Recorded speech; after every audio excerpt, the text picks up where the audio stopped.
Hello everyone, আসসালামু আলাইকুম। কেমন আছেন সবাই? আশা করছি আপনারা সবাই ভালো আছেন। চলে আসলাম আপনাদের সাথে আমার আরেকটি ব্লগ নিয়ে। তো আজকে আমি বলেছিলাম আজকের ব্লগে আমি আপনাদেরকে এই ট্রেন সম্পর্কে কিছু ডিটেলস আলোচনা করব। তো এটা হচ্ছে এসবিবি ট্রেন, সুইজারল্যান্ডের ট্রেন। আর প্রথমে আমরা ট্রেনে উঠে আমাদের ব্যাগেজগুলো রেখে দিয়েছি, তারপরে জায়গা নিয়েছি বসার জন্য। আর শুরুতে আমরা নাস্তা করে নিচ্ছি, কারণ ট্রেনটা ছেড়েছে 8 o'clock আছে। আর সবগুলা হচ্ছে মুখামুখি সিট, 4 সিট করে। খারাপ না, ভালোই। এখন 4 ঘন্টা, 5.5 ঘন্টা আমরা প্রায় জানে 7 o'clock বাসা থেকে বের হয়েছিলাম। সকালে নাস্তা করা হয়নি। তো ট্রেনে বসে প্রথমে আমরা আমাদের নাস্তা করে নিচ্ছি, যেটা আমরা বাসা থেকে নিয়ে এসেছিলাম। তো এই ট্রেনে আসলে অনেক স্পেস, আর প্রত্যেকটা সিট হচ্ছে 4 জনের সামনাসামনি মুখামুখি। আর পা রাখার স্পেস মানে লেগ স্পেসটা অনেক ছিল, খুবই কমফোর্টেবল ছিল। এমন না যে বসলে জায়গা হবে না, পায়ের সাথে বা হাঁটুর সাথে হাঁটু আরেকজনের লাগবে, এরকম কিছু না। আর মাথার উপরেও স্পেস রয়েছে লাগেজ রাখার, এবং কম্পার্টমেন্টে ঢোকার সাথে সাথে স্পেস রয়েছে, সাইকেল রাখার ব্যবস্থা রয়েছে। আর রয়েছে একটা রেস্টুরেন্ট, ডাইনিং রেস্টুরেন্ট, একদম খুবই সুন্দর। সেটা আমি আপনাদেরকে এখন দেখাচ্ছি। এই রেস্টুরেন্টে ঢুকলে আপনারা হচ্ছে বসার মতো এরকম সুন্দর স্পেস পাবেন, ভিউ পাবেন, খুবই সুন্দর ভিউ পাবেন।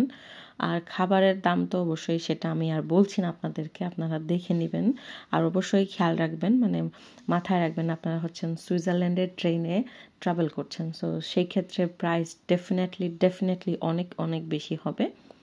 সো এখানে একটা কফি আর ক্রোসানের প্রাইসই হচ্ছে €6, 80 সামথিং এরকম।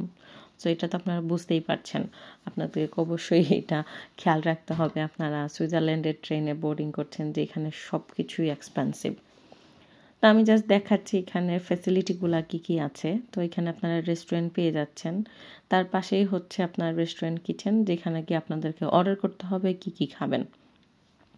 মেনুটা দেখিয়ে দিলাম। এখানে কিছু ক্রিপস মানে কমপ্লিমেন্টারি রাখা ছিল। আর রেস্টুরেন্টের ঠিক ওই পাশেই ছিল আপনার ফার্স্ট ক্লাস। তো আমি ওইভাবে আসলে ওইখানে আর যাইনি, তেমন একটা মানে ফিল করছিলাম না, কারণ সবাই বসেছিল। তো এই যে ডান পাশে দেখতে পাচ্ছেন, খুবই সুন্দর সাইকেল রাখার ব্যবস্থা আছে। প্রত্যেকটা ইয়েতে কমপ্লিমেন্টারি হচ্ছে আপনার টয়লেটের ব্যবস্থা রয়েছে। আর ভিউ তো ডেফিনেটলি আপনি বড় বড় গ্লাসের উইন্ডো আছে এখানে, এখান থেকে ভিউটা খুব ভালো আপনারা এনজয় করতে পারবেন। সো সালমা, এই যে একটা ছোট্ট সাইজ কফি, ব্ল্যাক কফি, ধারণা করো কত? বাহিরে হইলে কত? তোমাকে মনে রাখতে হবে তুমি সুইজারল্যান্ডের ট্রেনে ট্রাভেল করতেছো। যদিও 95% জার্নি জার্মানে, 5% জার্নি সুইজারল্যান্ডে, কিন্তু মনে রাখতে হবে এটা হচ্ছে সুইজারল্যান্ডের ট্রেন। এখন ওই হিসাবে আরেকবার প্রাইস বলো। €2। এই কফিটার দাম €5.20। মানে দুইটা বিলে একটা কফি, মানে আমার দুইবার প্রাইসে বলে একবার প্রাইস হইছে, তাও হয় নাই। আচ্ছা 350 বলছিল, হ্যাঁ ওইটা হয়েছে। তো কপাল ভালো, যদি একটা ক্রসন €3, যদি একসাথে নাও ৳6 আসে। তো ক্রসনটা বেশ গরম।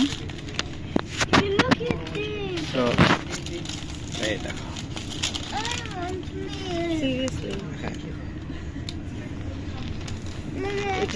তো আমার হাজবেন্ড আমার জন্য হচ্ছে একটা ক্রোসন আর একটা কফি কিনে নিয়ে এসেছিল, এবং সে আমাকে এখানে জিজ্ঞেস করছে এক্স্যাক্টলি প্রাইসটা কত হতে পারে। তো আমার মাথায় এখানে প্রথম একটা জিনিসই কাজ করছিল, যেহেতু আমরা জার্মান থেকে যাচ্ছি, হয়তো আমরা ইউরোতেই পে করবো, একটু কমই হবে। আমি ভেবে নিচ্ছিলাম 3-3.5 ইউরোর মতোই হবে, কারণ আমরা ব্ল্যাক কফি নিয়েছি, বা হাইয়েস্ট €4 আর একটা ক্রোসন। তো আসলে আমার ওইভাবে ধারণা ছিল না যে একটা ব্ল্যাক কফি, তাও half of the cup was €5.50 something. আর ক্রোসন যদি আপনি কম্বো নেন তাহলে €6 সামথিং, মানে €6.80 মধ্যে হয়ে যাচ্ছে। That's very very expensive for me, you can tell. It's depend on your earning. আপনি যদি অনেক বেশি আর্ন করেন, সেটা আপনার জন্য অনেক চিপ হতে পারে, বা আপনি যদি অনেক মানে আমার মতো আর্ন করেন, তাহলে আপনার কাছে এটা অনেক এক্সপেন্সিভ মনে হতে পারে। এটা ডিপেন্ড আসলে পার্সন টু পার্সন। আমার কাছে অনেক এক্সপেন্সিভ মনে হয়েছে, সেটা আমি আপনাদেরকে বলছি। আর তবে সুইজারল্যান্ড ম্যাক্সিমামের জন্যই এক্সপেন্সিভ। তো তারপরে আমি আর তাসিন আবার চলে আসলাম তাসিনকে পুরা ট্রেনটা ঘুরে দেখানোর জন্য, কারণ আমার তাসিন আমার মতোই ট্রেন ট্রাভেলটা খুব পছন্দ করে। তো তাকে নিয়ে আমি চলে আসলাম ট্রেনের এই মাথা থেকে ওই মাথা হাঁটার জন্য।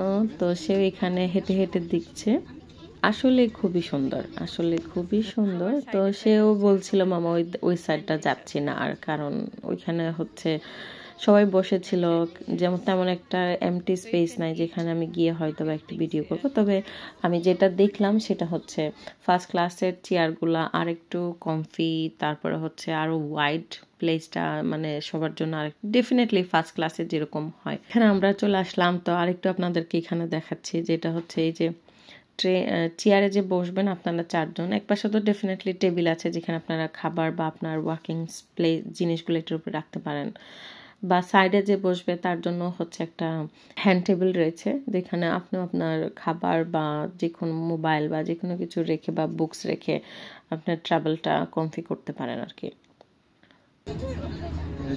তো তারপর তাসিন ইলিয়া একটু টায়ার্ড ফিল করছিল, তাসিন একটু রেস্ট নিচ্ছিল আমার কোলে। তারপরে সে আবার লজ্জাও পাচ্ছিল যে সবার সামনে সে কিভাবে ঘুমাবে, ঘুমায়নি আসলে, এইভাবে একটু সময় ছিল, তারপরে আবার উঠে বসে গিয়েছে। তো আমরা আস্তে আস্তে কবলেন্সের দিকে চলে আসলাম, আর এখানে হচ্ছে কবলেন্স থেকে ভিউটা অনেক সুন্দর হয়, সেটাই আমি আপনাদের সাথে শেয়ার করছি এখন। তো তাসিন ইলিয়া রাকিব ওরা হচ্ছে মেইন ডোরে গিয়েছে, সেখান থেকে ভিউটা ভালো দেখা যাচ্ছে, উইন্ডো থেকে আসলে এত ভালো দেখা যাচ্ছিল না। তো আমার সাথে আপনারাও এই ভিউটা এনজয় করতে থাকুন। We are going, I think, in a tunnel. And one more information about the train. This train has no Wi-Fi connection. Like Germany, most of the train you will find Wi-Fi internet, but this one no internet. If you buy ticket by online, you have to print it out or take a screenshot before you board, because you have to show your tickets to the ticket taker. So আমরা এটা আসলে খুবই miss করেছি, মানে ইনফরমেশনটা জানা ছিল না যে ট্রেনে কোনো ওয়াইফাই নাই, যদিও আমাদের মোবাইলের ইন্টারনেট ছিল আনটিল জার্মান পর্যন্ত। সো এটা দিয়ে আমাদের কাজ হয়ে গেছে, যারা বিদেশ থেকে বা অন্য দেশ থেকে ট্রাভেল করে বা যাদের মোবাইল ইন্টারনেট থাকে না, তাদের জন্য এটা আসলে একটু প্রবলেমের ব্যাপার, কারণ টিকিট যখন আপনার মোবাইলে থাকে তখন ইন্টারনেট না থাকলে অনেক সময় ইমেইলে দেখানো সম্ভব হয় না। তো আমাদের সাথে একজনের এই প্রবলেমটা হয়েছিল, যার জন্য আমি আপনাদের সাথে শেয়ার করছি। অবশ্যই আপনারা ট্রেনে বোর্ড করার আগে, মানে ট্রেনে বসার আগে আপনারা প্রিন্ট আউট করে নেবেন বা স্ক্রিনশট নিয়ে নেবেন। আর যদি কেউ সামনাসামনি টিকিট কাটেন তাহলে তো বিষয়টা আলাদা, কারণ আপনারা প্রিন্ট আউট অফিস থেকে পেয়ে যাচ্ছেন। সো এই ইনফরমেশনটা অবশ্যই আপনারা খেয়াল রাখবেন।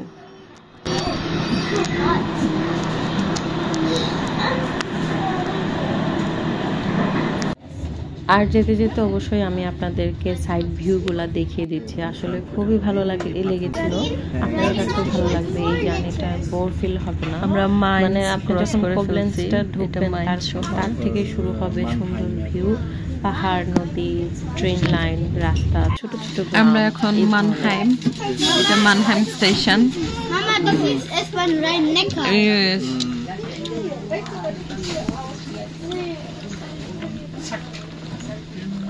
আমরা এখন ফ্রাইবুর্গ, ব্ল্যাক ফরেস্টের রাজধানী জার্মান। সো এখন আমরা স্টেশন থেকে আরো আধা ঘন্টা ট্রাভেল। তো ফ্রাইবুর্গ ক্রস করার পর থেকে হচ্ছে চেকিংয়ের জন্য কিছু কাস্টম পুলিশ উঠতে পারে আপনার ট্রেনে, এখানে প্যানিক হওয়ার কিছু নেই। আমি যেটা দেখলাম এখানে আসলে সবাইকে চেকিং করছে না, জাস্ট দেখে দেখে চলে যাচ্ছে, প্রয়োজন হলে কাউকে জিজ্ঞেস করছে, এই টাইপের আর কি। চেকিংটা অত হার্ড ফিল হয়নি এখান থেকে যাওয়ার সময়। তো আমরা আস্তে আস্তে বর্ডারের দিকে যাচ্ছি। Regionalexpress nach Karlsruhe über Freiburg. Offenburg, Baden, Abfahrt voraussichtlich 13 Uhr, 14 Uhr auch am Bahnhofsvorplatz. Achten Sie weiterhin hier in Basel, Badischen Bahnhof, auf die Lautsprecheransagen am Bahnsteig für kurzfristige Änderungen. Nein. ইলিয়ানো তোমার লাগে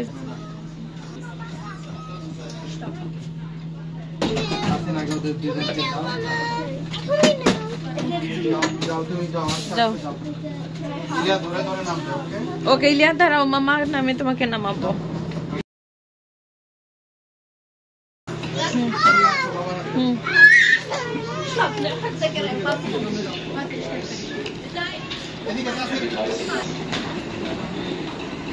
আলহামদুলিল্লাহ আমরা Vezel বাদবানফ মানে station এক stop আগে নেমে গেলাম, 2 মিনিটের ইয়ে। এখান থেকে আমরা যে বাসাটা বুকিং দিয়েছি সেইটা হচ্ছে কাছে, যার জন্য নেমে গেলাম। যদি আমরা বাজেল দেয় 19 মিনিট আর এখান থেকে গেলে 7 মিনিট।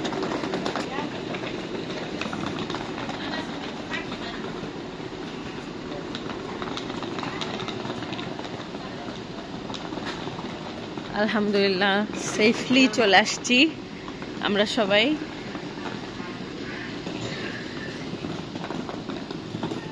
যাও দাও,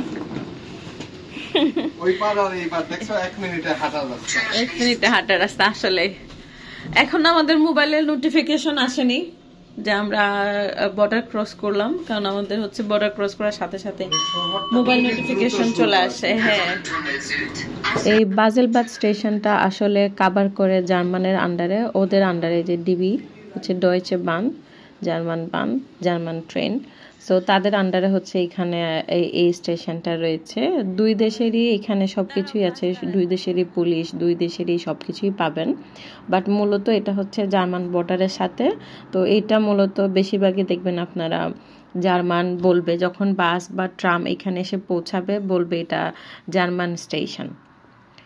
সো আমরা এখন বাসে উঠে এই নেই। যে সুইচ সাইনগুলা শুরু হয়ে গেল এখানে। আর যেহেতু ওরাও ডয়েচ বলেছো, এখানে ভাষার খুব একটা পার্থক্য নাই। আর এই যে লোকাল ট্রাম, হ্যাঁ লোকাল বাস একই কালার, সব গ্রিন। আর রাস্তাঘাট এত ক্লিন মাশাআল্লাহ। হ্যাঁ, ট্যাক্সি আছে এখানে, যে এগুলো সব ট্যাক্সি। আমাদের এখান থেকে বাসে অনলি 1 স্টপ, আমরা এখান থেকে বাসে চলে যাব। তো এখানে আমরা এখন বাস নিয়ে নিচ্ছি, আর এই বাসে করে আমাদের যে অ্যাপার্টমেন্ট আমরা বুকিং করেছিলাম সেখানে যেতে সময় একটা স্টপ, মানে হেঁটে গেলে 5 থেকে 6 মিনিট দেখাচ্ছিল। তো আমরা এই প্রথমবার ইউরোপিয়ান ইউনিয়নের বাইরে আসলাম, কারণ সুইজারল্যান্ড ইউরোপিয়ান ইউনিয়নের মধ্যে নয়, কিন্তু ওরা সেন্টেনের আন্ডারে, তাই আমরা ট্রাভেল করতে চলে আসলাম এইখানে। তো আশা করছি আমাদের আজকের ট্রাভেল ব্লগ আপনাদের কাছে ভালোই লাগবে। আর পরবর্তী ভিডিওতে আমি আপনাদেরকে বাসার ভিডিওটা শো করব, কোন বাসাতে ছিলাম, কেমন ছিল, অ্যান্ড এক্সেট্রা এক্সেট্রা। সবাই ততক্ষণ ভালো থাকুন, সুস্থ থাকুন। ইনশাল্লাহ দেখা হবে আপনাদের সাথে আমার নেক্সট ব্লগে। আল্লাহ হাফেজ, আসসালামু আলাইকুম।